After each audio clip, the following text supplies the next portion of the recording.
Ngicela kunokuthi niliba lokungiphikisa. Lungisana ukuthutha lobu. Lungisana ubulima. Yabona?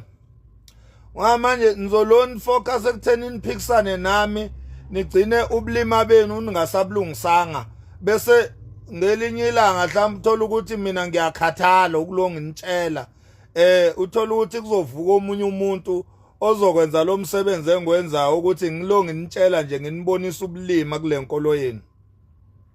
Uma ngabe ngithi nizilima kahle kahle ngisuke ngingasho nina ngisuke ngisho inkolo lenilandelayo ubulima. Inkolo nje yakashembe iwubulima i-confusion. Ayikho inkolo eyi-confusion, zikhona zonke inkolo kodwa ayikho inkolo eyi-confusion njengenkolo yakashembe.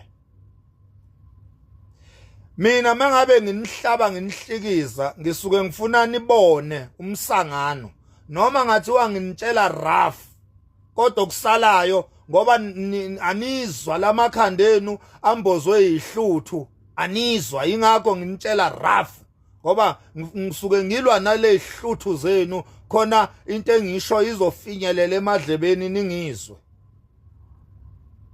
Uyabona? Toqala nje uma ngabe nithi nina nikhonza ushembe bese nithi kunomqalo wendlela ngiyamazi kumqalo wendlela uIsaiah Shembe nithi ke nina nikhonza ushembe nikhonza yena Mayefa nikhonza nikhonza umfowabo ubani lo kwakuthiwa yini ilanga Mayefa naye nikhonza lo munye olama yena Mayefa nize nifika kuyindodana nihamba njoba manje senikulo khona manje enimbiza ngonyazi lwezulu abanye ke banowabo naye bambiza ngothingo lenkosazane yabona kanjalo. Okay, umbuzo uthi ngesikhathi uShembe kusawu Isaiah lo oqala umqalo wendlela kwakukhonzwa bani? Umqalo wendlela yena wayekhonza bani? Ngifuna njalo nibone umsangano kuleli sonto leni. Mangithi nina nemsangano kahle kahle ngisuke ngisho lenkolo yenu. Imsangano vele lento. Uma ngabe nina nithi manje nikhonza uShembe.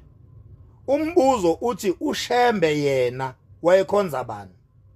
Noma yena ukhonza bani? Or uyazikhonza? Angithi naye umuntu.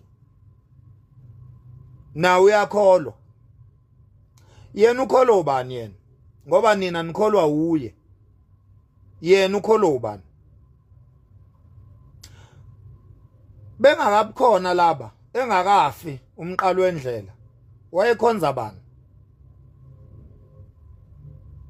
Yekani ukusisanganela nina. Yekani ukusiphupela. Nithi nina iBhayibheli incwadi yabelungu. Angithi nisho njalo. iBhayibheli incwadi yabelungu, iBhayibheli incwadi yabelungu, thina sinamasiko. Angithi nisho njalo. Ake ningitshele. Nilithathe phi iSabatha? Anilithathanga eBhayibhelini. Nina futhi niyakholelwa kwincwadi yabelungu. Ngabe ugcinwa kweSabatha kuyisiko yini lesintu noma kuyisiko leBhayibheli? Isangano ndini. Nizibiza ngamaNazaretha, ngamaNazaretha nilithathe phi iNazaretha nini? Nilithathe emasikweni akwaZulu noma nilithathe eBhayibhelini? iBhayibheli incwadi yabelungu, iBhayibheli incwadi yabelungu, khwiqiqi emathempelini baphetha amaBhayibheli, bafunda imithetho eyishumi esemaBhayibhelini, bafunda iSabatha eliseBhayibhelini, bafundisana ukugcinwa kwalo ngokweBhayibheli. Akona umsangano kodwa lento yenu. Tete niyasihlanyela nimsanga. Hello Mzansi, welcome to Mkhosi Mzansi. If today is your first time visiting this channel, please do the right thing and click the subscribe button, and also don't forget to smash Like but not Umax Makhanya dragging inkolo yakwaShembe saying ukuthi ayikho nje inkolo yamanga. Seems like these days abantu abaningi bayihlasela leya Nazareth ibandla leNazareth since wonke umuntu nje lamalanga uyasho ukuthi ayikho nje into yabo.